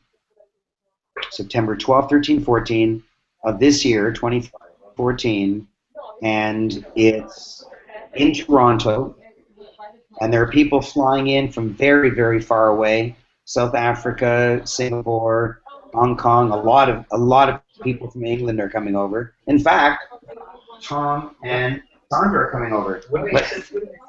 Where are they? Where are they? Hold on. There they are. Are you guys coming? Whoa. We wouldn't miss it. Certainly are, booked already. Booked already? Absolutely. Absolutely. I mean, you paid for your tuition. You've also booked your flights? Yep. You booked your flights. Holy mackerel. Okay, wow. So, yeah, lots of people are coming, and lots of their friends from the UK are coming over too. And we're going to have a flag. We're going to have a UK flag. Ooh. Can you please tell Wendy that I've committed that we're going to have a flag for UK? We'll be checking. Yeah. Yeah. Yeah, we're going to have flags from wherever people are from. We have to have a flag for that. Okay? Okay. I've already told them we're going to have flags, so we have to have a flag. That makes it more celebratory anyways. Can we buy UK flags in Toronto? Raymond flag. We need a Raymond flag too. A Raymond flag! Tell Wendy to make a Raymond flag. So Okay. what should it have? Should it have this picture on it? Here, let's get this one. Should it have, how the heck do we do it? There. Do we have this picture of me with the... That's the one. Yeah? Yeah. I'll have to bring that into the office. Or maybe I'll take a picture of it and just text it to you. So we have to have a Raymond flag. Okay, so tell Wendy we have to have flags from every country where people are from, the speakers or the participants, and we have to have a Raymond flag because Ashar came up with the idea, so we have to do it. And so it should have the logo, and maybe it should say double your income doing what you love. Maybe you should have a picture of 20 years ago. Oh, you know what? I know what. I'm going to dredge up some baby pictures. I'll have pictures of me from September of 1944. Wow. Yeah, tell Wendy to do that. Boy, do I delegate effortlessly, don't I? And so we're going to have so much fun. Are you writing these things down? Are you serious? You wrote it down? Because I just committed. Yeah. Okay, good. Thank you. So we're going to have so much fun. There's going to be lots and lots of education. There's going to be celebrity. There's going to be world famous people who will be teaching you. So there'll be education, huge celebrity, and lots of fun. And a giant birthday cake.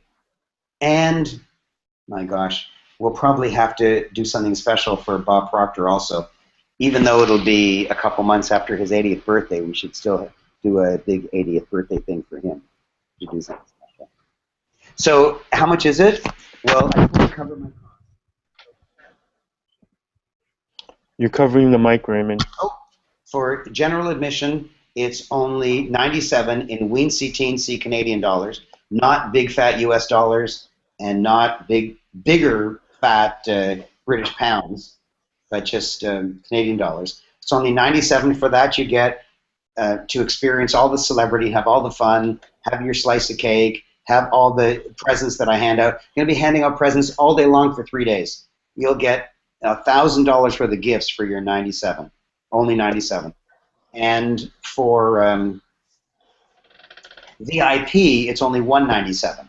And for VIP, you get early admission to the room, which is important, because that means you get the exact seat that you want that makes you feel most comfortable. You also get cordoned off seating right at the front. You also get a VIP concierge registration desk, so there's no waiting. But best of all, you get a one-on-one photograph with every one of the world-famous celebrities. So it's not like a yucky group photo. It's you with Bob Proctor, you with like giant celebrities like Ashar, like huge. And not even crack a smile at that, Ashar. So you get your own photograph with all the world-famous celebrities. You get gifts. You get early access to the room. You get cordoned off seating at the front. You get a bigger name tag so people will know you're VIP, so they'll be more willing to do business with you. They'll take you more seriously. Huge benefits. And mostly people are registering at VIP, which means that that I've underpriced it. Because the real price is $500 for general admission and $1,000 for VIP. So it's $500 for general admission and $1,000 for VIP. But because it's so far in advance, and because this is I think it's the first time I've mentioned it on the Google Hangout, I'm giving a huge discount to only $97 for general admission and only $197 for VIP. And how do they register? Do you have the website up yet? I don't, but there are links on this page. Oh, links on this. Links. So do the links die when the Google Hangout is over? No, they don't. So when it's over, they can click on it. So what is the link called? Yes. What is the link called, Ashar? It's called Create Your Own Economy. Okay. So and then general and VIP, yeah. Yeah. So you can see the link called Create Your Own Economy. And Create Your Own Economy is my September giant 3-day birthday bash. $500 for general admission, $1,000 for VIP, and I'm giving a huge whopping early bird special for only $97 for general admission for all 3 days, and only $197 for VIP that gives you early access to the room, VIP concierge registration table so there's no waiting, cordoned off front row seating, and an exclusive branding photograph with you individually with each one of the super world famous celebrities. And the VIPs are actually going very fast. I'm going to have to increase the tuition for that very soon because too many people are registering for that, and there's a limit as to how many photographs the VIPs will take. So after this call, I might have to raise the tuition. Anyways, for this call and for the rest of today till midnight Toronto time, I will certainly keep it at the $197 for VIP, but then after that, I'm suspecting too many people will register, and I'm going to have to slow it down by increasing the tuition.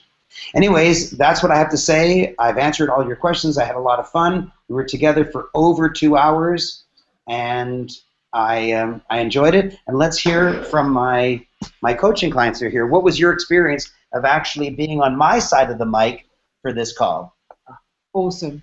Prices. Really? Yeah, Priceless. great. Yeah. Extra bonus for you. Fantastic. Okay. So I love you. I look forward to seeing you at my birthday party. And if you want to ask Lori about anything that I mentioned, just go to Lori, Lori, @Aaron.com. And I love you, and I'll see you next month for my next Google Hangout. Thank you so much. Bye-bye.